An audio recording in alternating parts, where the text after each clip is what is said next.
Hello friends, welcome to my YouTube channel. आज हम लोग पढ़ेंगे समांतर श्रेणी। देखो मैंने ऊपर लिख रखा है समांतर श्रेणी अर्थमेटिक प्रोग्रेशन। तो जैसा कि इसका पहला ही शब्द है समांतर। समांतर का अगर हम लोग संधि विच्छेद करें तो हो जाएगा सम प्लस अंतर।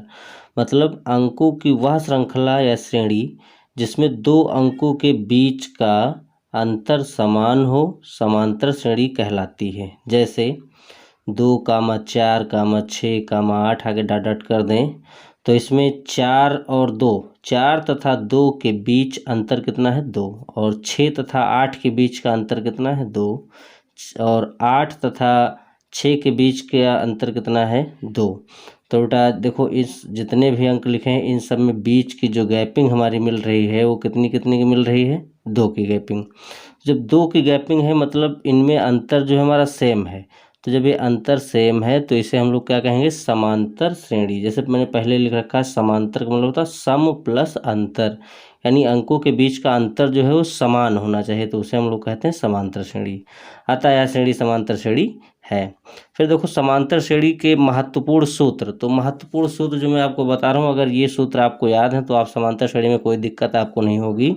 तो पहला सूत्र आपका मिलेगा, यदि कोई श्रेणी समांतर श्रेणी अर्थात एपी अर्थमेटिक प्रोग्रेशन है तो A2 माइनस A1 बराबर A3 माइनस A2। A2 का मतलब दूसरा पद, A1 का मतलब पहला पद, A3 का मतलब तीसरा पद और A2 का मतलब दूसरा पद। मतलब दूसरे पद से पहला पद घटा लें और तीसरे पद से दूसरा पद घटा लें। अगर दोनों बराबर आ रहे हैं तो वह श्रेणी हमारी समांतर श्रेणी है। दूसरा फार्मूला है समांतर श्रेणी का सार्वंतर। सार्वंतर मतलब जो सभी में अंतर हो, सेम हो, उसे कहते हैं सार्वंतर। तो इसे लिखते हैं स्मॉल डी से। स्मॉल डी बराबर होता है A2 माइनस A1 बराबर A3 माइनस A2। मतलब उतना ही मान आएगा, जितना इससे आएगा उतना ही इससे आएगा। फिर तीसरा फार्मूला जो हमारा आता है समांतर श्रेणी का प्रारंभ से n वां पद। तो प्रारंभ से n वां पद का फार्मूला होता है an बराबर a plus N minus 1 into D, जहाँ a क्या होता है प्रथम पद, n क्या होता है जिस पद की हमें वैल्यू निकालनी हो। जैसे 20वां पद निकालना हो तो n की जगह 20 रखेंगे, 25वां पद निकालना हो तो n की जगह 25 रखेंगे, और d आप श्रेणी से निकाल चुके होंगे। फिर चौथा फार्मूला हमारा आता है समांतर श्रेणी का अंत से r वां पद।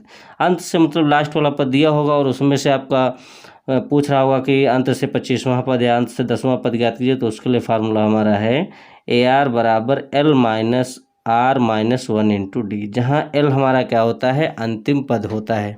फिर बेटा अगला फार्मूला जो हमारा पांचवा है उस समांतर श्रेणी के n पदों का योगफल। तो समांतर श्रेणी के n पदों का योगफल इसको Sn से लिखते हैं। Sn बराबर होता है n/2 2a plus n minus 1 into D. तो यहाँ पर जैसे 20 पदों का योगफल निकालना है तो n की जगह 20 रखेंगे, प्रथम पद श्रेणी से ले लेंगे, n की जगह 20 रखेंगे, डी भी आप श्रेणी से निकाल चुके हैं। तो ये टोटल 5 फार्मूले हैं। अगर ये 5 फार्मूले आपको आते हैं तो समांतर श्रेणी पढ़ने में आपको कोई दिक्कत नहीं होगी। आशा करते हैं ये फार्मूले आप लोग याद रखेंगे। अगर ये फार्मूले आपको याद हैं तो समांतर श्रेणी में जरा से भी कोई हिचकिचाहट नहीं होगी, बहुत अच्छे से आप समझ जाएंगे। अगले क्वेश्चन के लिए या प्रश्नावली के लिए मेरे अगले वीडियो को आप देखें जिसमें आप बहुत अच्छे से समझ जाएंगे।